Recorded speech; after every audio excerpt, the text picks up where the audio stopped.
السلام علیکم ورحمۃ اللہ وبرکاتہ۔ آج ہم سائنس اور ٹیکنالوجی 10ویں جماعت حصہ دوم کا دوسرا سبق جانداروں میں حیاتی افعال پارٹ 1 یہ شروع کرنے جا رہے ہیں۔ جو ہماری پریویس ویڈیوز ہیں اس میں ہم نے جو ہمارا پہلا سبق تھا، پہلے سبق کا نام تھا ہمارا توارث اور ارتقاء، یہ کمپلیٹ چیپٹر دیکھ چکے ہیں اور آج کے ویڈیو میں ہم سیکنڈ چیپٹر اسٹارٹ کر رہے ہیں۔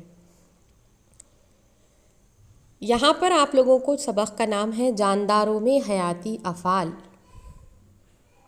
اس طریقے سے آپ کو 2 پارٹس دیے گئے ہیں، حصہ 1 اور حصہ 2۔ تو آج حصہ 1 میں ہمیں جو پوائنٹ ڈسکس کرنے ہیں وہ ہے جاندار اور حیاتی افعال، جاندار اور توانائی کا حصول، کچھ غذائی اجزاء اور حاصل کردہ توانائی، اور خلوی تقسیم ایک حیاتی فعل۔ اب یہاں پر جو سبق کا نام ہے جانداروں میں حیاتی افعال۔ جاندار، آپ لوگ اس لفظ سے جو ہے واقف ہے۔ جاندار یعنی لیونگ آرگینزم، ایسے حیوانات جن میں جان ہوتی ہے وہ جاندار کہلاتے ہیں۔ اور حیاتی افعال کا مطلب ہوتا ہے لائف پروسیسز، یعنی وہ افعال جو کسی بھی جاندار کے اندر کیا ہے کنٹینیوسلی کام کر رہے ہیں۔ جیسا کہ ہم جانتے ہیں کہ ہمارا جو انسانی جسم ہے اس میں مختلف قسم کے نظام مسلسل اپنے افعال انجام دے رہے ہیں۔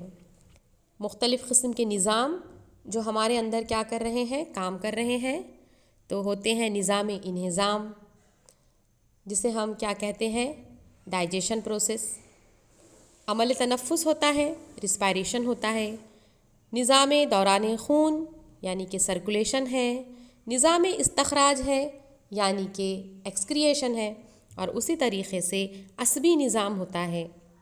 یعنی جو مختلف قسم کے نظام جو ہے یہ آپ اپنی پریویس کلاسز سے جو ہے وہ دیکھ رہے ہیں۔ اس کے ساتھ ساتھ ہمارے جسم کے اندرونی اور بیرونی اعضاء بھی اپنے کام جو ہے وہ ہم آہنگی کے ساتھ اور آزادانہ طور پر کر رہے ہیں۔ جیسا کہ آپ دیکھتے ہیں کہ ہم کیا کر رہے ہیں، کھانا کھا رہے ہیں۔ کھانا کھاتے وقت کیا ہے کہ ہماری آنکھیں، ہمارے ہاتھ، ہمارے دانت، یہ تمام اعضاء جو ہے وہ کیا کر رہے ہیں، ہمارا ساتھ دے رہے ہیں۔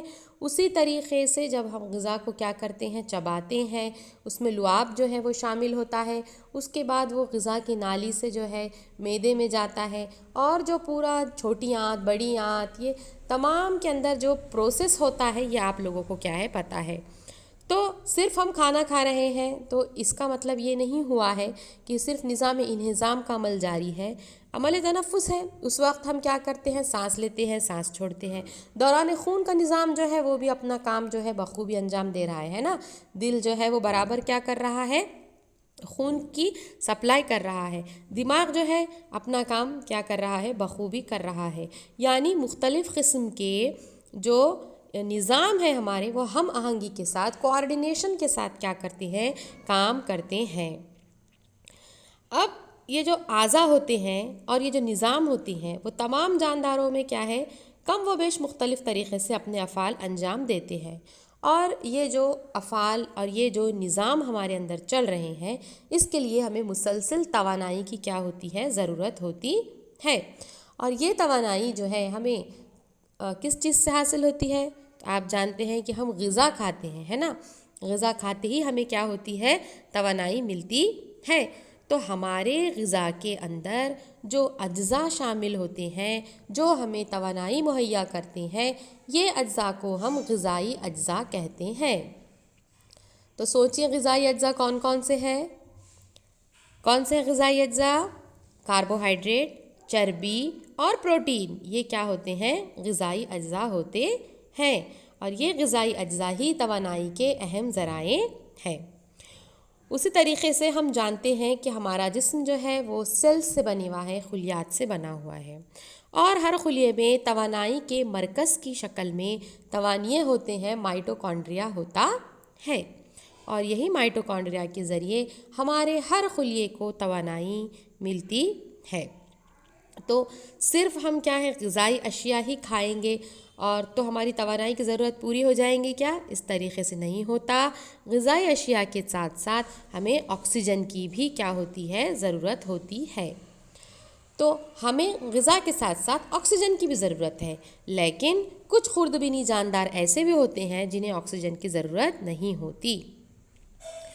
اسی طریقے سے ہمارا جو کنٹرول سسٹم ہے، جو ہمارا عصبی نظام ہے، یہ تمام افعال پر کیا کرتا ہے؟ قابو رکھتا ہے۔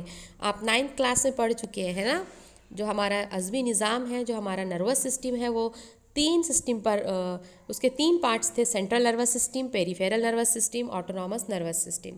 اس طریقے سے ہمارا عصبی نظام جو ہے وہ بھی تمام افعال پر کیا کرتا ہے؟ قابو رکھتا ہے، اور اس طریقے سے ہر افعال کے لیے، تمام افعال کے لیے ہمیں توانائی کی ضرورت ہوتی ہے۔ ہم اور دوسرے حیوانات جو ہے پھل کا اور سبزیاں، ترکاریوں کا استعمال کرتے ہیں۔ ہم ہماری غذا خود سے نہیں بنا سکتے، اس لیے ہم غیر کفیل ہیں، لیکن نباتات اپنی غذا خود تیار کرتے ہیں، تو وہ کیا ہے؟ خود کفیل ہے، یعنی آٹوٹرافس ہے۔ اپنی غذا خود تیار کرنے والے ہیں کو کیا کہتے ہیں؟ خود کفیل کہتے ہیں۔ تو وہ کچھ غذا کا استعمال جو ہے خود کے لیے استعمال میں وہ لے کر آتے ہیں، اور باقی جو بھی بنا رہے ہیں نباتات، تو وہ غذا پھل میں، پتوں میں، تنوں میں اور جڑوں میں کیا ہو جاتی ہے؟ ذخیرہ ہو جاتی ہے، اور یہی نباتی اشیاء کو ہم غذا کے طور پر کیا کرتے ہیں؟ استعمال کرتے ہیں، اور ان سے ہمیں مختلف تغذیاتی مادے جیسے کاربوہائیڈریٹ، پروٹین، چربی، وٹامن اور معدنیات حاصل ہوتے ہیں۔ تو اب سوال یہ پیدا ہوتا ہے کہ کاربوہائیڈریٹ ہمیں کن اشیاء سے حاصل ہوتا ہے؟ وہ کون کون سی چیزیں ہیں جو کاربوہائیڈریٹ کے ذرائع ہیں؟ دودھ، پھل، گڑ، شکر، ترکاری، گیہوں، مکئی، ناچنی، جوار، باجرا، چاول، یہ تو اناج ہے جس کے اندر کاربوہائیڈریٹ ہے۔ اسی طریقے سے شہد، آلو، رتالو، مٹھائی، اس سے بھی ہمیں کاربوہائیڈریٹ حاصل ہوتا ہے۔ تو کاربوہائیڈریٹ سے ہمیں 4 کلو کیلری فی گرام توانائی حاصل ہوتی ہے۔ دیکھیے امپورٹنٹ پوائنٹ ہے، 1 گرام کاربوہائیڈریٹ سے ہمیں کتنی توانائی حاصل ہوتی ہے؟ 4 کلو کیلری۔ تو اس طریقے سے ہم نے یہاں پر جاندار اور حیاتی افعال کے بارے میں دیکھا ہے۔ اب دیکھیے کہ ہم جن غذائی اشیاء کا استعمال کرتے ہیں، ان میں خصوصاً طور پر ہم روزانہ کاربوہائیڈریٹ کا استعمال کرتے ہیں۔ جیسا کہ ابھی میں نے آپ کو بتایا، کاربوہائیڈریٹ کس میں ہے؟ اناج میں بھی ہے، جیسا کہ ابھی گیہوں ہو گیا ہے، جوار ہے، باجرا ہے، چاول ہے، اس کے اندر ہم کاربوہائیڈریٹ کا استعمال ہم روزانہ کرتے ہیں، اور یہ جو ہے توانائی ہمیں کیا کرتا ہے؟ مہیا کراتا ہے، اور تو یہ توانائی جو ہے وہ اے ٹی پی کی شکل میں ہوتی ہے۔ اے ٹی پی کا فل فارم کیا ہوتا ہے؟ ایڈینوسائن ٹرائی فاسفیٹ۔ اس کے لیے خلیے میں گلوکوز نامی کاربوہائیڈریٹ کی مرحلہ وار تکسید ہوتی ہے۔ تو گلوکوز ایک قسم کی کیا ہے؟ شوگر ہے، شکر ہے، جو کاربوہائیڈریٹ کی ایک شکل ہے۔ تو گلوکوز جو ہے وہ کیا ہوگا؟ اس کی مرحلہ وار تقسیم ہوں گی، اور گلوکوز کی تکسید ہونے پر، آکسیڈیشن ہونے پر کیا ہوگا؟ وہ سمپل فارم میں، سادہ فارم میں کیا ہو جائے گا؟ تبدیل ہو جائے گا، اور یہ جو گلوکوز کے تکسید ہونے کا عمل ہے یہ ہمارے خلیات کے اندر ہوتا ہے، اس لیے ایسے تنفس کو ہم خلوی سطح کا تنفس کہتے ہیں۔ تو تنفس جو ہوتے ہیں وہ 2 قسم کے ہوتے ہیں، ایک تو ہوتا ہے خلوی سطح پر، ہے نا، اور دوسرا ہوتا ہے جسمانی سطح پر۔ جسمانی سطح کا تنفس تو آپ کو پتہ ہے، جیسا کہ ہم سانس لے رہے ہیں، سانس چھوڑ رہے ہیں، یہ ہو گیا ہے عمل تنفس جسمانی سطح پر۔ لیکن خلوی سطح کا تنفس جو ہوتا ہے، اس کے اندر گلوکوز کی کیا ہوتی ہے؟ مرحلہ وار تکسید ہوتی ہے۔ خلوی تنفس جو ہوتے ہیں یہ 2 قسم کے ہوتے ہیں، ایک ہوتا ہے آکسیجنی تنفس اور دوسرا ہوتا ہے غیر آکسیجنی تنفس۔ آکسیجنی تنفس یعنی